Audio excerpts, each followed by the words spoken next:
Hello students, welcome back to the new chapter, that is database concepts. This is our next unit, database concepts. This is a very important chapter because you have 11 marks from this chapter. You have one question carrying 1 mark, one question carrying 2 marks, one question carrying 3 marks, and one question carrying 5 marks. That makes you a total of 11 marks from this chapter.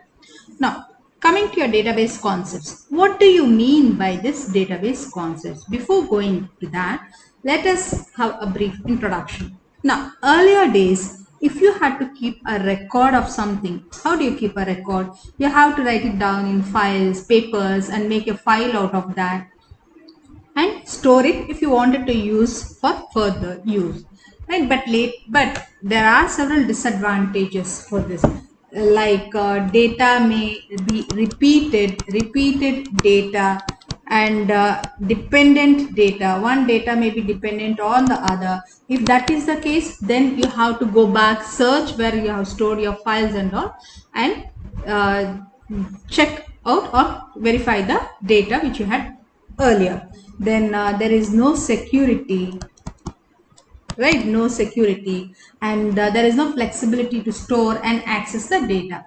So because of all these reasons, later we started using the electronic filing system, right? Electronic filing system. This is very efficient for handling of data in an organization because you can search for the data easily, you can verify the data, you can save the data, secure the data, and also access the data faster. So this is your electronic filing system.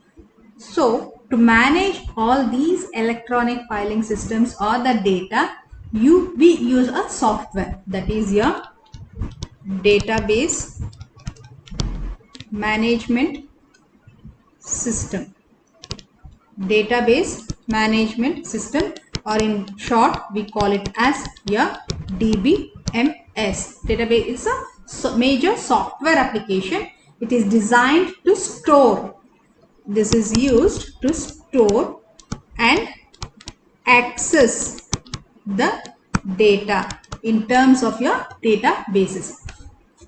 So as it stores the data in a tabular manner, that is in the format of a table, data access is very efficient, and you can also generate the reports more quickly by accessing the data from the databases. So, but today we are using this database, but we are using the relational database, that you will come to know later.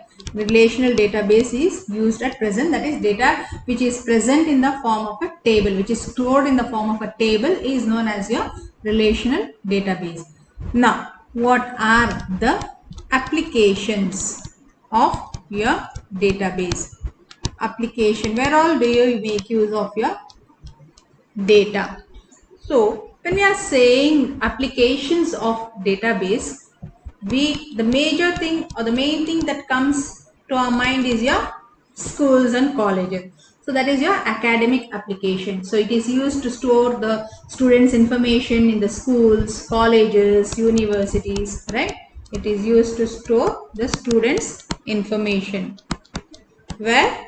In schools, colleges, and universities. So that is one of the application of your database. And also we use it in your medical field, medical applications, to maintain the records of patients, right?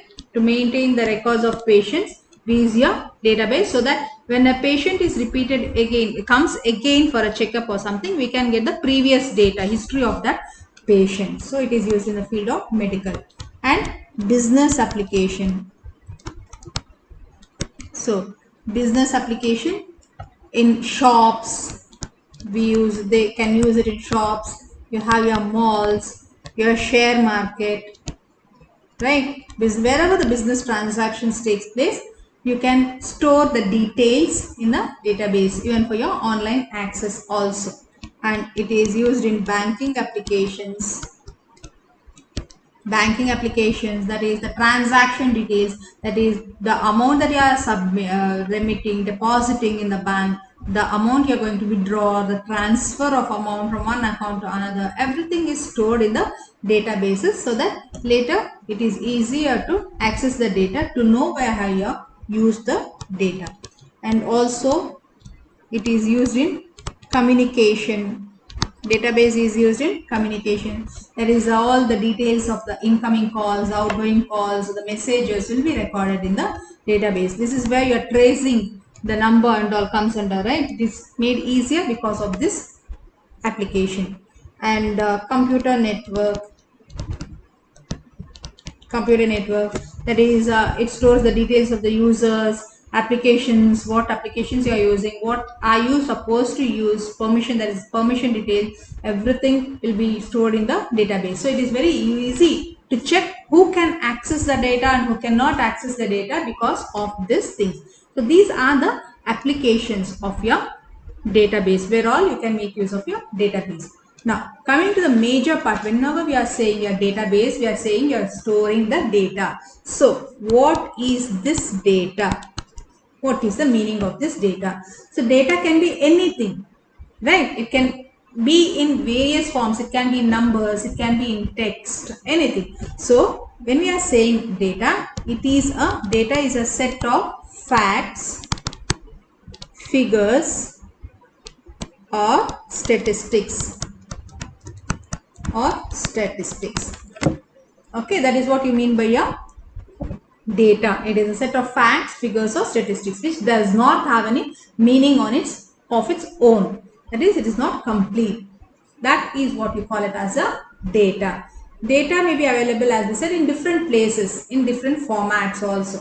You have to use whichever data you require for your information. And when you are saying information, what is this information?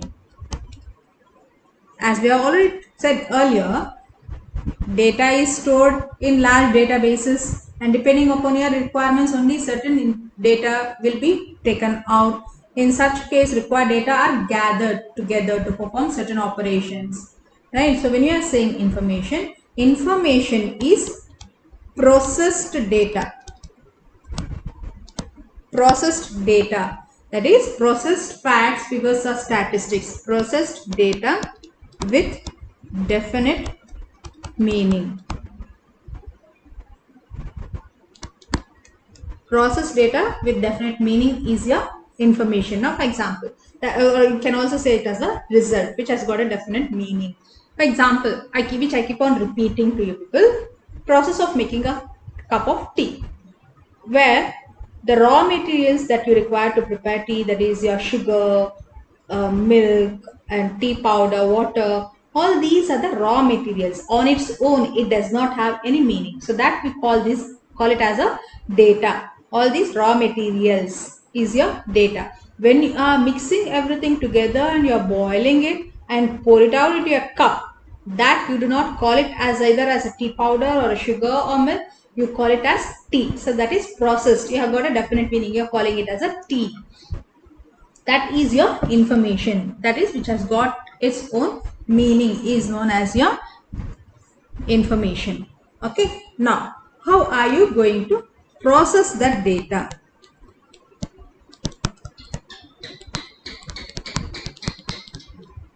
That is your data processing. How are you going to process the data? So the process of converting the data into meaningful information is known as data processing. Converting data into meaningful information is known as your data processing. So there is a cycle, that is data processing cycle. This is an important 5-mark question. Earlier you talked about data and information. Definition of your data, definition of your information comes under 1-mark questions, and data processing cycle is an important 5-mark question. So the entire data processing activity that you perform is called as data processing cycle. It has got many stages in it. The first one is your data collection. Okay, so the required data, whatever you want, it may be there in different places, in different formats. So you have to collect together all the required data items. That is the first step of your data processing. And once you collect all the data, you are going to input the data. That is your data input. So the mechanism or the way of providing data into the data processing system, how are you going to give the input? Through keyboard, through mouse, or whatever other device that you are going to make use of, that is your data input. And next is your data process. This is the most important stage where you are going to process the data. So this depends on what kind of information you want. It may use different functions for successful data processing. So now what are those functions that you are making use of? Under the data process, you have got different processes. One is your classification. What do you mean by this classification? For example, you are performing a census. So when you are performing a census, you are collecting the data, going to different areas and collecting the data. So all these data you have to classify under different headings: men, women, children, child, boys, girls, right? So you classify the data. That is your classification in terms of your class or sections or gender, whatever it is. And the next part, after you classify, you will sort the data. The next process is your sorting. So for example, when you are saying sorting, men, women, children, boy, male, female, all these, that sort the data. And next is your verification. So verification, find out if the data that you have got is true. Is it correct information that you have got, proper data that you have got? You have to verify the data before you are going to use it. And next is your calculation. And calculation need not be there for everything. Now when we are saying here, if you are taking in terms of census, we can say that calculation means you are going to find out the total number of men, total number of women. That will be a simple calculation, just an addition part which we are required. It depends, that calculation depends on the type of operation that you are going to perform. So calculation, and then summarization, give it in detail, brief as to what all you have found out in this processing, and then give a report of your findings. So after the calculation, formatting, the summary is generated, and then you are giving a report. So these are the stages under your data processing: classification, sorting, verification, calculation, summarization, and reporting. And next stage, we have finished the 3 stages, right? And the next stage is your data output. So after the successful completion of your processing the data, you are generating the results, and also you have to check if the result is what you want according to your requirements. And then your data storage. So whatever the result that you have got, you have to store it in a permanent storage device, so that if you want it in future, you can get it from there. That is your secondary storage medium, which stores the data permanently. And then maintenance. Now what do you mean by this maintenance? Depending upon the importance of your information, you have to maintain that for security purposes, so that no one else will change the data, no one can modify the data, it is secure. So you have to maintain the data, and then send the information to the proper destination. So when you got the information, who has to get it? It has to be transferred to the proper destination through your communication networks or your network technology. So this is what the stages of your data processing cycle are. So as I said, it is very important part of this chapter for a 5 mark. The first stage, data collection, input the data which you have collected, process the data that you have collected, input, then it comes under classification, sorting, classify the data, sort the data, verify the data, calculate if any calculations are there in your processing, summarize the data, and then give a report.